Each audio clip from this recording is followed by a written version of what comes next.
Well, today I thought I'd take a shot at installing a Kenwood DNX9960 in this Lincoln Mark 8. It's a 98. It's a collector's edition. So I want to been like super careful. I don't really want to modify the car too much. I want to pretty much keep it stock. It still only has 40,000 miles on it. I've gone through and I've made my wire harnesses. That's kind of where I'm at now. I have cut the panel. I am adding a rear camera to the car. A lot of bundles, a lot of wires. I found that if I use the normal speaker out as opposed to the pre-outs for the amp, it worked fine, worked great. So I'm going to leave it like that. It's a little bit cleaner for the harness itself. Don't have to worry about the RCA jacks. None of these are going to be used except for one, and that's going to be the video in for the camera, which is buried in here somewhere. Don't have much use for putting screens on the back of the seats and all that kind of stuff. So anyway, it's a good thing. Well, as you can tell, I had to cut about 1/4 of an inch across the top of the panel here, and not much down here, very little down here. I'd say I probably took maybe 1/10 of an inch, maybe 100 thousandths off of it. I pulled the air conditioning module out because there's so many wires, there's so much to deal with. I just felt like it would be easier to get the radio installed like that. I've gone ahead and fitted up the front panel. It's right here. And the piece that I ended up using, which is this guy here, and a little trim around it, came with the Kenwood unit itself. Let's see, this was a trim piece, if I remember right, for General Motors. So I just cut it all out for my width and a little bit for my height, and it's just kind of sitting in there. I used some black electrical tape just to hold it in place. Once the radio's in there, it's going to be pushing up against it, so it won't make any difference. I did try to use the off-the-shelf kit for installing it in the Mark 8. I didn't like it. Didn't like it at all. It left a big old huge gap across the bottom. You still would have had to cut the instrument panel.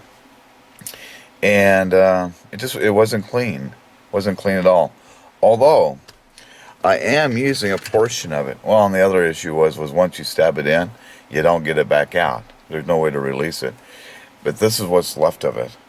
And what I did was right here across the top, there used to be kind of a curved piece that sat in here. And these guys sat in here, and those curved pieces is what closed this area through here. And it was just kind of ugly looking. I'm going to use them as shims on both sides of the radio just to hold it in place. I haven't come up with a really great way to fasten it in. So for now, I'm going to tie wrap it in with some pretty big tie wraps. It's not going to move. I think even when it's in, it's not going to move without the tie wraps. So let me get to getting it in, and I'll get back with you. The airbag module sits right back up in here. It's this foam covered unit. It mounts to this bracket right back here in the back. Pull these two screws up, the whole thing lifts up, and out she comes. Not really much to it. It's going to have to be relocated. The bracket for the airbag module, if you yank really hard and kind of twist a little bit, it will pop right out. Don't have to pull all the foam off of it. I'm not really sure what this guy is for. I need to find out more. It's got a couple of arrows here. I don't know if that means it's got to be oriented forward or not. Normally it's installed this way. Okay, well, I think I'm almost ready to stuff. The airbag module I just put right against the wall over there. It just nestled right in there. It'll be out of the way with the radio when it slides in, and it just can't go anywhere. I doubt I'll ever even hear it. I am installing the Kenwood HD radio. So I've got all the wires for that hanging out, as well as the car harness. My hookup for the Garmin. Everybody's hooked into here now. And the HD radio I'm planning on putting down underneath here. That will be a little bit of a difficult fit, but I don't think it'll be too bad. It'll just sit right there on the carpet. I just got to make sure that it clears that heater line that goes up through there. Bye. Okay, well, I went ahead and tied it. This antenna connector is not going to be used since I've got the HD radio, the Garmin antenna, the mic plug for the Bluetooth, and this is a little remote button. You push it, and that's when you start talking to the machine. Make sure that you get all these pushed in really well. They click when they're seated properly. This one's for TV. This one's for XM radio. No, that's for the HD. And this one I think is, gosh, I don't remember now. But anyway, not using it all. These two are for the iPod. I have an iPhone, so I'll be using this USB cable for my iPhone, and we'll see how well that works for audio. I hope it does. We'll find out. But you know, gosh, what a mess! What a mess of wires! It's just like everything's everywhere. It'll clean up. It'll dress out very nicely. Okay, so I've gone through and stabbed it in the hole. Made sure that all of my wires were not interfering up there, and everybody was okay. I ran all my extra pet cables out the left side here, and the super long guys, one's for the reverse light for the camera.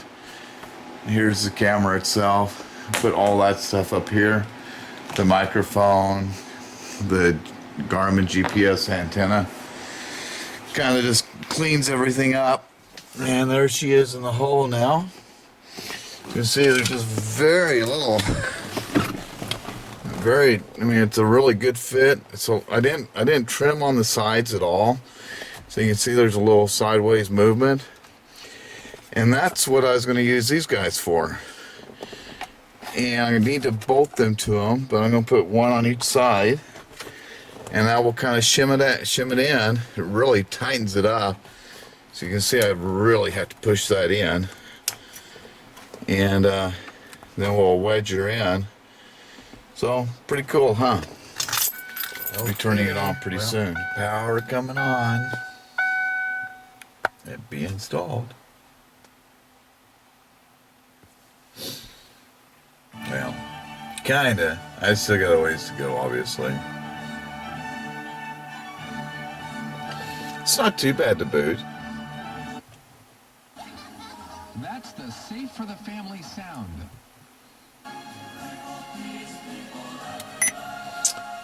Pretty slick operation.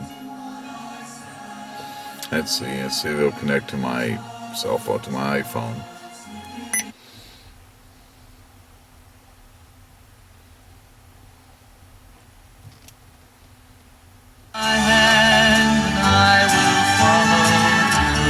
So, guess I better turn that down a little bit. Don't know why it's not showing titles. I've got to find out about that. Still got a huge mess to go. A lot of work still. And I got wires just strung all over the car. They're all running down here. But it's in. It works.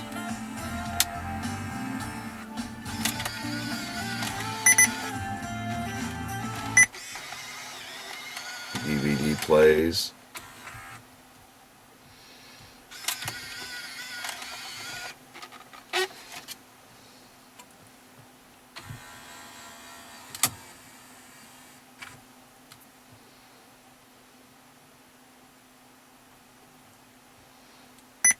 Lost her music.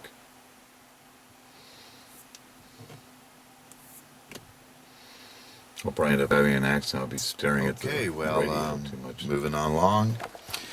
Got the Kenwood HD radio wedged down here. It's certainly not going anywhere. I'm ready to hook up the AC. You know, guys, be really careful. You know, if you're going to use these goofy brackets to install yours, Remember, once they go in, it's in there permanently. I thought that, couldn't leave well enough alone. So I pushed mine all the way in so it was flush. I didn't like it when I put the trim piece on, so I tried to pull it back out. And in doing so, now I've left a big old huge gash over here. Yeah, once it goes in, it won't come back out. It's not going to affect me, but it sure is a shame. So be careful with these mounting brackets if you're going to use those, because once you shove it in that hole, you don't get it out. Yeah, didn't like that at all. So anyway, well, we're getting a little bit more done. I've added this bracket here, which is for my iPhone. She'll plug right in there. And then a Pro clip for it, which is great. I found a little hole right here above the air conditioner where I could run the cable through there. Don't know if you can see it, it's awfully dark. Right in there. And then when I put the trim piece on, we'll kind of just let her sit over that way. Okay, one more piece of the puzzle done. Okay, I was wrong. I couldn't use that little cable for running up underneath here because I ended up using the iPod cable for the iPhone. Couple of reasons I did that was because the iPhone through the Bluetooth is not working right. It doesn't give you the song titles or anything. It plays, and you can skip from song to song, but you have no playlist or anything else. And so I'm going to use the iPhone as an iPod, and this is a better cable for that. I went ahead and ran all my extra wiring down this way. Some of that's for this, and the rest of it's for the HD receiver. It's time to try to put the center console down. Okay, well, that was a miracle. The dash is actually, the center console actually went in, even with all that extra cabling in there. I strapped all the wires down there so they can't get into the throttle at all, into the shifter at all. Hey, and if anybody knows how to take this guy apart, let me know. My overdrive switch, although it works, is really stiff. I'd like to take it apart and figure out why, but I'm scared. I've never taken this apart, even on a T-Bird. Couple of things I don't like. One is I just have the USB hanging down here. I probably won't need it with the iPhone, but I do need it to update firmware on this guy. I'll probably end up buying a flush mount receptacle and cutting a hole somewhere and putting it in later. Maybe even in the glove box probably be a better place, huh? Yeah, that's a thought. But yeah, I don't really like this cable hanging down, but what else do you do? Although I got a lot of cleaning to do, because it is ugly right now. Everybody's back in at work now.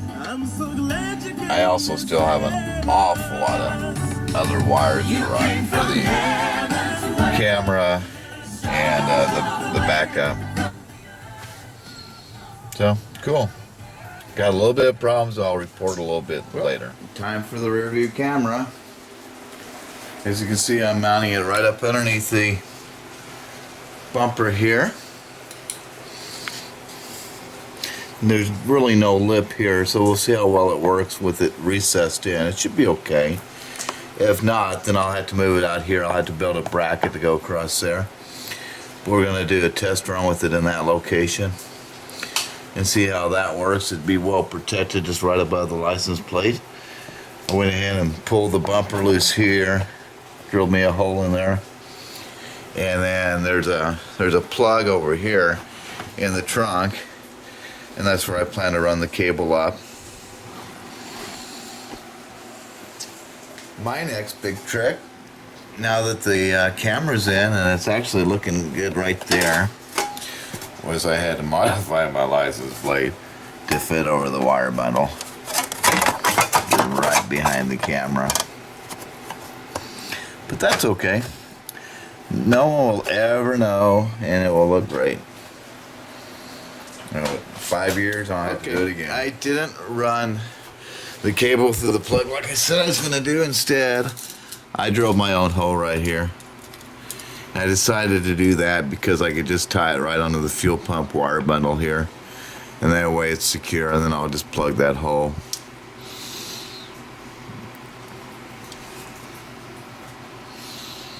Camera is kind of getting done. Both the seats are out. So that's done. Well, the rear seats are out, not both the seats, but the rear seats are out. That's always pretty simple. 2 bolts and it's out. And I'll run the cable underneath the panel here. Yeah, looking good. All the wires are run to the back and to the front. This is the Garmin and the backup light. I ended up putting my antenna right there, just right behind the rear seat. Can't see it from in here, but that's a good place to hide her. Yeah, I like that. I never could figure out a good place for it, but I think that's a great place. I just gotta get the bottom in, and I'll be done in here. My reverse light, what I did was I just spliced in here.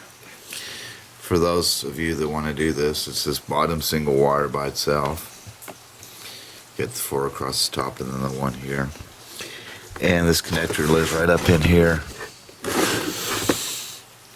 That was pretty simple. So it's soldered in. Put heat shrink over it. And I had taken the glove box completely out. It's just so much easier to work. And I'll say, if nothing else, you will not be missing or have too short of cables. I had to get a G length left over, and this is where I ended up putting more of it again. Some underneath the center console. This is the power supply for the backup camera. Everybody's secure. I just tie wrapped them to the existing bundles there. My wires running down the door jamb and underneath the trim. And we just about have a complete car again. That's a good thing. Okay, well, that's it. It's done. That was truly a lot of work. I ended up putting the speaker for the audio here and the push button for the Garmin there, which I thought was a good place for it. And next, I guess I'll talk about for a second. I get a phone call. That kills it too. But I really am really impressed with the stereo. It's nice. It does a darn good job. I think there's some improvements that they could do. Definitely need to fix the Bluetooth for the iPhone. They ended up being a pretty tough installation, but everything fit in there just great. Everything works, which is just amazing. Touch screen and it goes to the next song, which is cool. Well, I got a lot of cleaning up to do. I got a big mess in my garage and in the car still. Y'all take care.